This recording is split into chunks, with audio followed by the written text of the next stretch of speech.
ঝাড়গ্রামে মাননীয় মোদিজি ঝালমুড়ি খেলেন, কিন্তু ঝাল লাগলো গিয়ে তৃণমূল কংগ্রেসের। স্টান্ট পলিটিক্স করা একমাত্র অধিকারী কি তৃণমূল?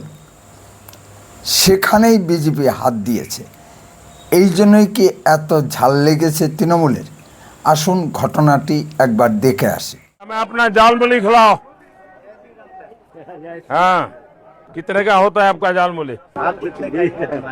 नहीं, अच्छे वाला कितने का होता है? 10-20। हाँ, जो भी है बना दो। हाँ धान थोड़ी खाएगा। हाँ हाँ, खाएंगे, बिल्कुल खाएंगे। तो कितना 10 रुपए देना है? दुकान में आए सर। हाँ, 10 रुपए देना है। नहीं भाई, ऐसा नहीं। हाँ प्याज खाते हैं आप? हाँ हाँ, प्याज खाते हैं, दिमाग नहीं खाते बस।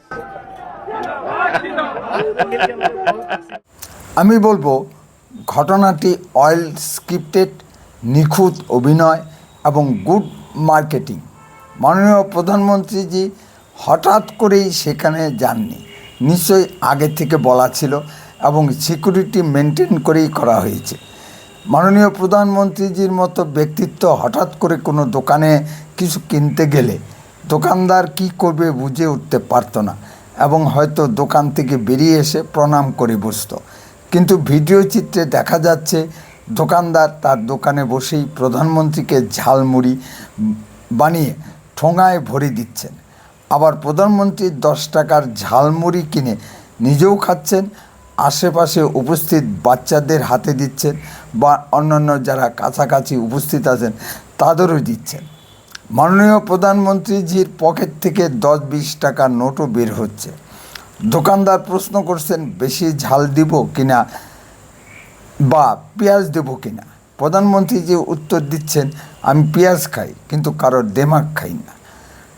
পশ্চিমবঙ্গের রাজনীতির ক্ষেত্রে বিষয়টি অতি প্রাসঙ্গিক হয়ে দাঁড়িয়েছে, যেখানে তৃণমূলের তরফ থেকে অবিরাম প্রচার করা হচ্ছে যে বিজেপি ক্ষমতায় আসলে আমিষ আহার বন্ধ করে দেবে, মাছ মাংস বন্ধ করে দেবে। পশ্চিমবঙ্গের পেঁয়াজকে আমিষ আহারের ভিতর ধরা হয়। এই ঘটনা তৃণমূল আমিষ আহার বন্ধের প্রচারের মূলে কুঠারাঘাত করেছে। আমার ধারণা ছিল মাননীয় প্রধানমন্ত্রীজি নিরামিষ আহার করেন, কিন্তু আমার ধারণা সত্য ছিল না। একে অসম্ভব গুড মার্কেটিং ছাড়া আর কি বলা যায়। এই জন্যই তৃণমূল কংগ্রেসের এত ঝাল লেগেছে।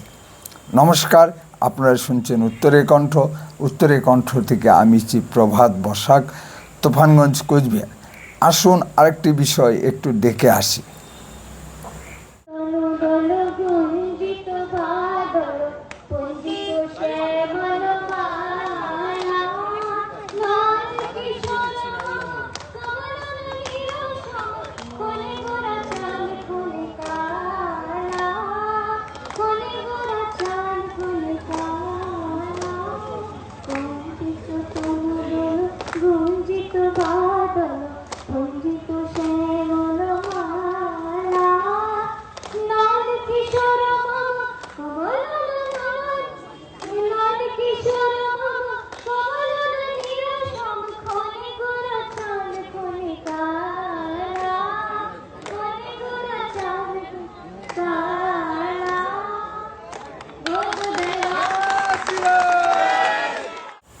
আমার প্রিয় শিল্পী, গানের পাখি মৈথালি ঠাকুর বরানগরে প্রচারে এসেছেন।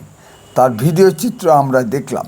তার মুখ থেকে যে গানটি আমরা শুনলাম সেটি বাংলার ইদানিংকালের অতি প্রিয় কীর্তন। অসম্ভব সুন্দরভাবে সুর দিয়েছেন মৈথালি ঠাকুরজি। মৈথালি ঠাকুর বাংলাভাষী নন, হিন্দিভাষী।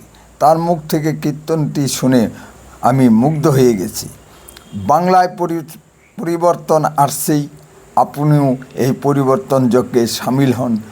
যদি আপনাদের কিছু বলার থাকে কমেন্টে বলুন, আর লক্ষ্য রাখুন উত্তরের কণ্ঠের পর্দায়। দয়া করে চ্যানেলটিকে সাবস্ক্রাইব করুন। বন্দে মাতরম, ভারত মাতা কি জয়।